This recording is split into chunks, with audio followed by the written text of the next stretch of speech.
Hey folks, how's it going?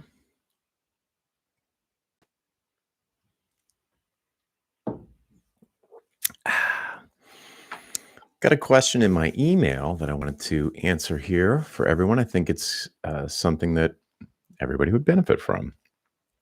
And it relates to something I call the why conversation, which are the series of three types of questions I would ask a prospective customer during a sales interview.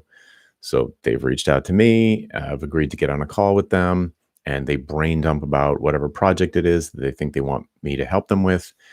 And after I feel like they've exhausted all of their sort of ideas or knowledge or self-diagnoses about the project, I'll ask them if we could step back and I could ask a couple of big picture questions to understand the context that the project will be launching into.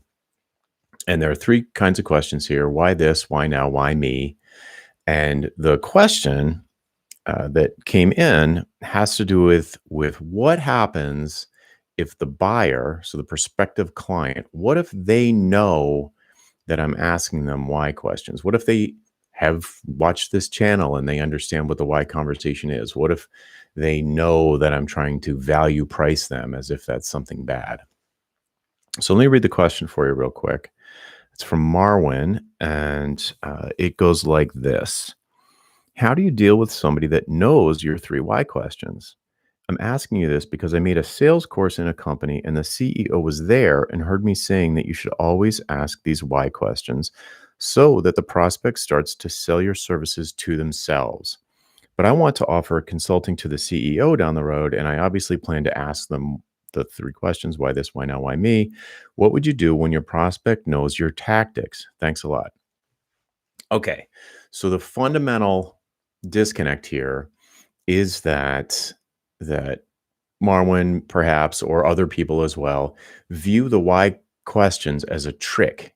They're not a trick. You're not trying to trick the person into buying something from you. You're trying to convince yourself that you can satisfy them, that there's something that they need, there's a goal that they want. I shouldn't say need. There's a goal that they want to achieve that you can contribute to. You can help them reach that goal without asking them why they want you to, I don't know, rebuild their website from scratch or redesign a landing page or come up with scripts for a webinar series or draft a white paper to, ghostwrite a white paper for their CTO.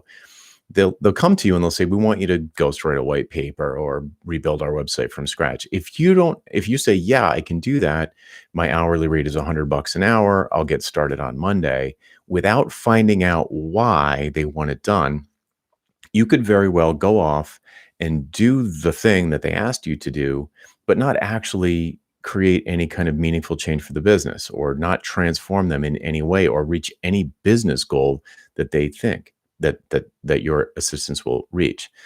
So the analogy I use is that if you run into a doctor's office and say, "Hey doc, I need a triple bypass," and the doctor says, "Sure, jump up on the table, I'll go grab my scalpel."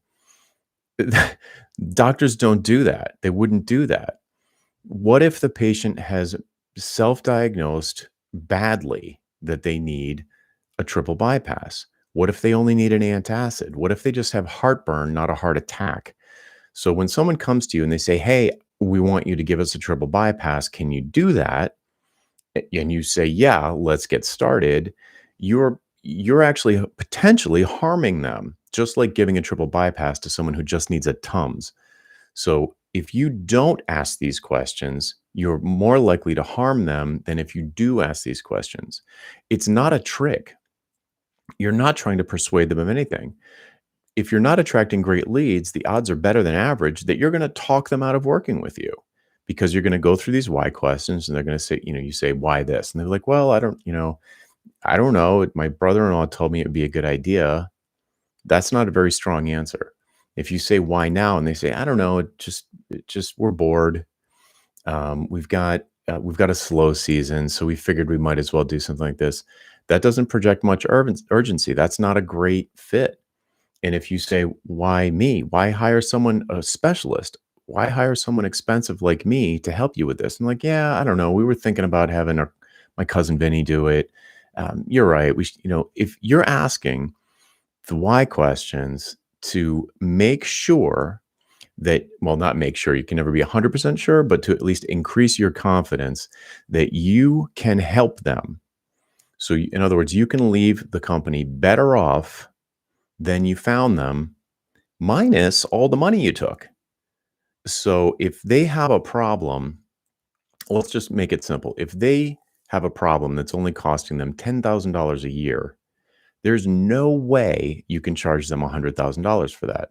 It would take way too long for them to recoup their investment.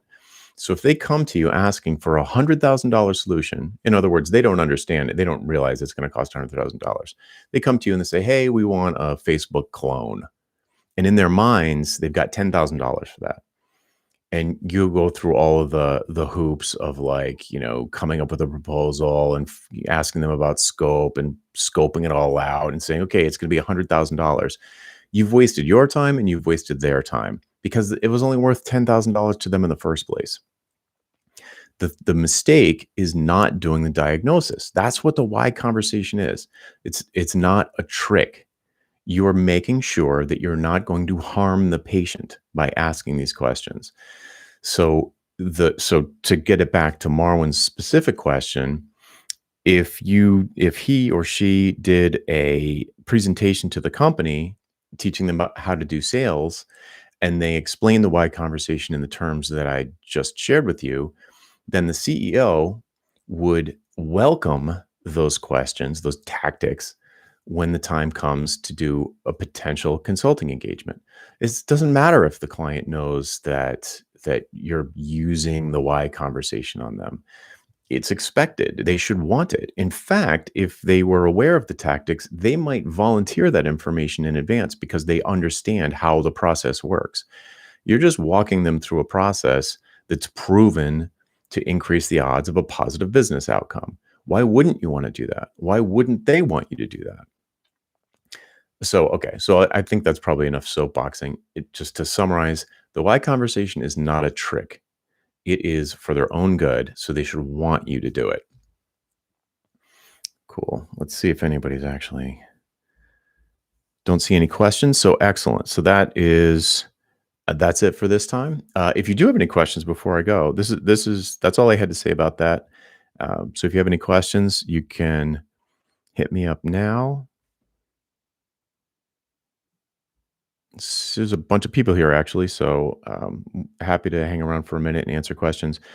Also, if Marwin is watching this, there's another question that I'll answer in a future video, but I want to have each video be like about one particular question.